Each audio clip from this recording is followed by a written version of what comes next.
Hello and welcome back to video number 5. We're going to talk about Asana and their exciting features and how it can be used to help you take notes.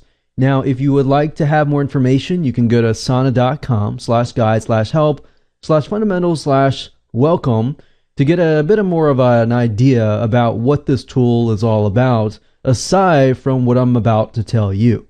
So Asana is a free website application that basically lets you manage your notes in the form of to-do lists or projects. Now, although it's called a project, it doesn't really necessarily require all tasks to be actionable. You can use these lists as a means to create notes for items that you want to remember. Now, Asana's layout and structure makes it really easy and very easy to organize and to store notes, so you really don't have to waste any of your time formatting bullets, numbering, creating columns, and segregating your ideas. So as you can see, this is kind of a screenshot of what it looks like. Now, here's a quick tip. Adding a column at the very end of the title will actually automatically convert it to a header. So aside from what you're seeing right now, there are lots of ways to customize your notes to your needs. And there's an easy click and drag and drop option that also works for each of the headers in case you make a mistake. You need to revise, you need to edit the section of your notes, and so forth. Basically, it's built to fully replace the use of text editors, whiteboards, and noteboards, and its focuses more on collaboration, making it easy to share your notes, and then you have the option to convert them into tasks also later on if needed. Now, this works pretty well when you're trying to take notes from a collaborative meeting or discussion, free up to, let's say, 15 team members. So you can take down your notes and be ready to share them instantly.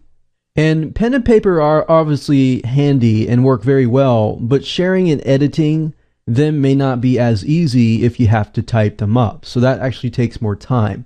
So that's why we are suggesting Asana. Now, just some of the features that it has a great interface that's really easy on the eyes. It has a full text search, and this makes it really easy to search your notes for particular key points, keywords, or references, and it has a built-in email inbox to let you manage your meetings and tie it to individual tasks. You can also instantly turn on an email into task. Say the email content, it's a request for you to do something.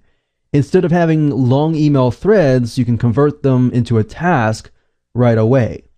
And you can also set your goals using the inbuilt calendar, kind of similar to Facebook likes, where you can like something, or like a comment and things like that.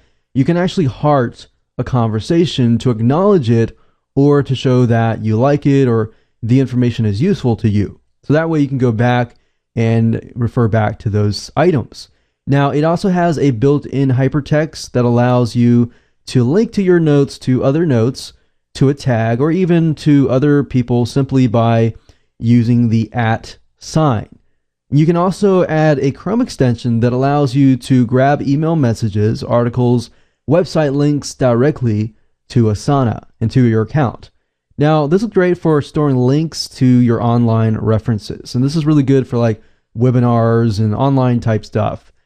But you can also use this as a means, even if you're at the lecture and you're on your computer, if that's allowed, then you can use that to your advantage. And this is kind of what a screenshot of this looks like. Now, one really handy feature of Asana is that you can assign a task to multiple projects. If you have, let's say, for example, project A, B, and C, and a single task is applicable to all 3 projects, you can actually easily assign that single task to all 3 without having to do it individually.